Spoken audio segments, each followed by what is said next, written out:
Assalamualaikum warahmatullahi wabarakatuh.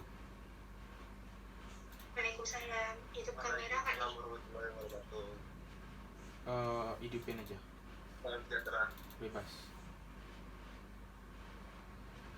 Oke, terima kasih para teman-teman yang udah menyempatkan hadir pada pertemuan kali ini. Jadi sini saya ingin sedikit presentasi berhubungan dengan tugas saya tentang teknik presentasi.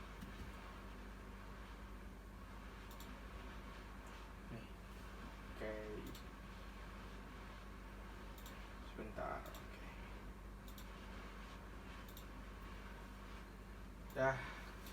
Selamat malam semuanya. Semoga kita dalam keadaan sehat selalu dan salam sejahtera buat kita semua.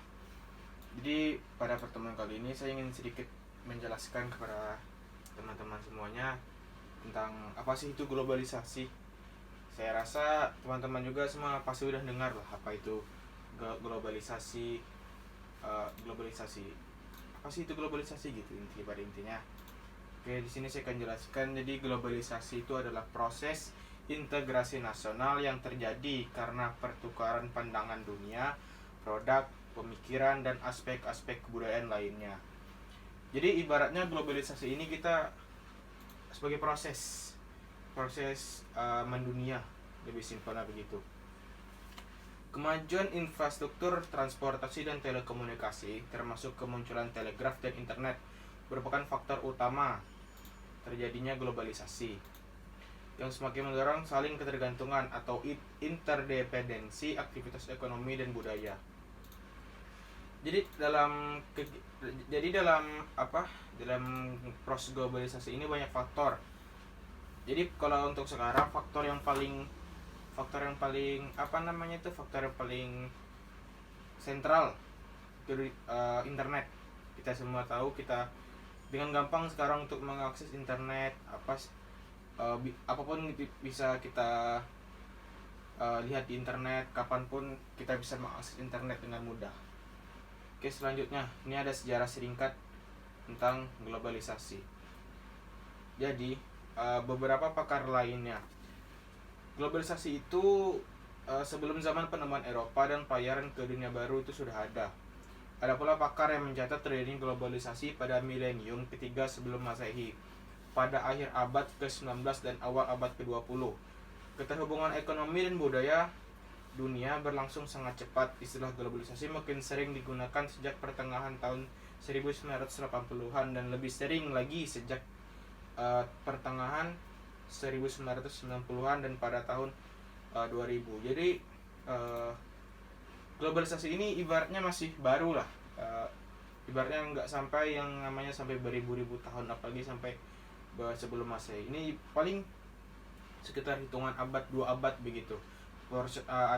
Munculnya globalisasi. Itu semua tak lepas dari kemajuan teknologi baru. Jadi terus selanjutnya ada beberapa karakteristik globalisasi. Yang pertama, perubahan konsep ruang dan serta waktu. Perkembangan barang-barang seperti telepon genggam, televisi satelit, dan internet membuat komunikasi global terjadi dengan cepat. Pergerakan massal seperti pariwisata membuat kita dapat merasakan banyak hal dari bermacam-macam budaya di dunia. Nah, jadi itu tadi adanya telepon genggam, televisi satelit, dan internet itu membuat kita dengan gampang apa sih yang terjadi di luar sana, apa sih yang terjadi di dalam global, apapun apa yang terjadi itu bakal cepat sampai ke kita dengan akses ini. Ada telepon genggam, televisi satelit, dan internet.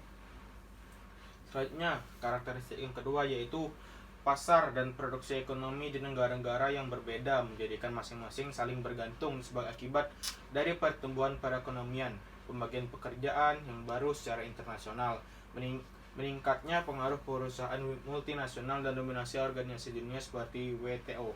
WTO ini adalah sebuah organisasi yang bergerak dalam bidang perdagangan.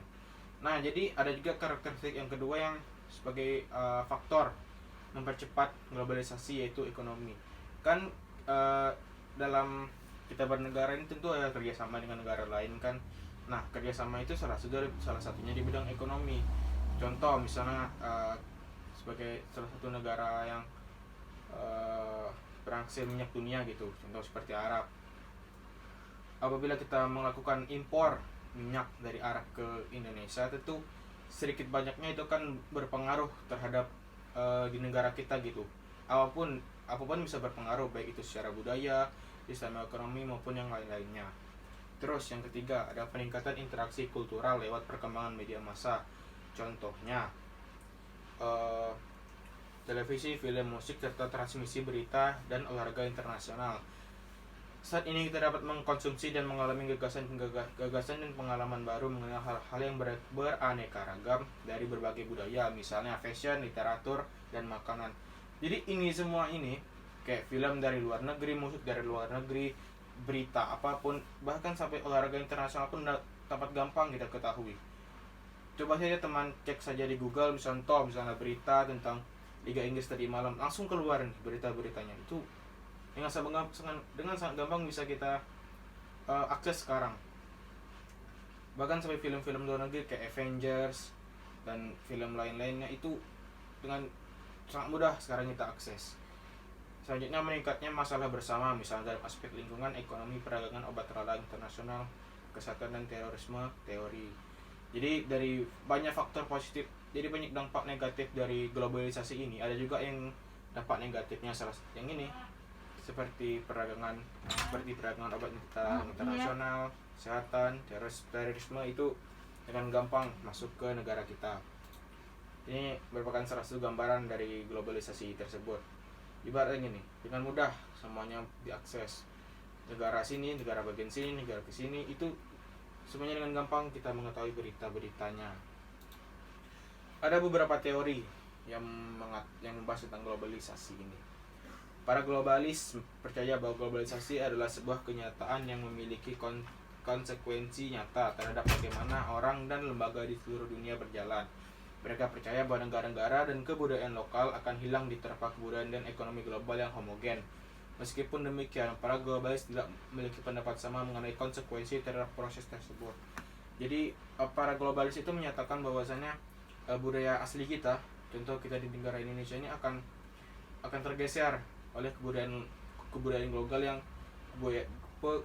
global yang sangat banyak, homogen. Maksudnya sangat sedikit. Jadi ibaratnya cuma ada satu budaya, yaitu budaya global yang ada di seluruh negara. Ada nih globalis. Jadi para globalis ini menjadi dua bagian, yaitu globalis positif dan globalis pesimis. Jadi globalis positif dan optimis menanggapi dengan baik perkembangan semacam itu dan menyatakan bahwa globalisasi menghasilkan masyarakat dunia yang toleran dan bertanggung jawab. Jadi para globalis positif ini memandang dari sisi pandang positifnya. Dampak positif dari globalisasi itu mereka jadikan itu sebagai suatu pandangan. Ini ada para globalis yang pesimis. Jadi ibaratnya para globalis pesimis ini berpendapat bahwa globalisasi adalah sebuah fenomena negatif karena hal tersebut sebenarnya adalah bentuk penjajahan Barat, terutama Amerika Serikat, yang memaksa sejumlah budaya dan konsumsi yang homogen dan terlibat sebagai suatu yang benar-benar di permukaan. Beberapa dari mereka kemudian membentuk kelompok untuk menentang globalisasi. Nah, para globalisasi pesimis ini menganggap globalisasi ini adalah sebuah hal yang negatif bagi seluruh negara yang ada di dunia. Bagaimana tidak, mereka memandang sisi negatifnya saja. Padahal kita semua sadari bahwa di dunia ini pasti ada sisi positif, ada juga sisi negatif. Benar kan, teman-teman? Juga selanjutnya ada yaitu nih ada juga teori selanjutnya, itu teori dari tradisionalis. Para tradisionalis ini tidak percaya bahwa globalisasi tengah terjadi. Mereka berpendapat bahwa fenomena ini adalah sebuah mitos semata, atau jika memang ada, terlalu dibesar-besarkan. Mereka merujuk bahwa kapitalisme telah menjadi sebuah fenomena internasional selama ratusan tahun. Apa yang tengah kita alami saat ini hanyalah merupakan tahap lanjutan atau evolusi dari produksi dan perdagangan kapital. Jadi para tradisional ini tidak percaya akan adanya globalisasi. Mereka menganggap bahwa globalisasi itu adalah hal yang sangat hal yang kecil yang dibesar-besarkan oleh seluruh masyarakat dunia. Mereka beranggapan bahwa kapitalisme ini adalah yang terjadi di dunia internasional.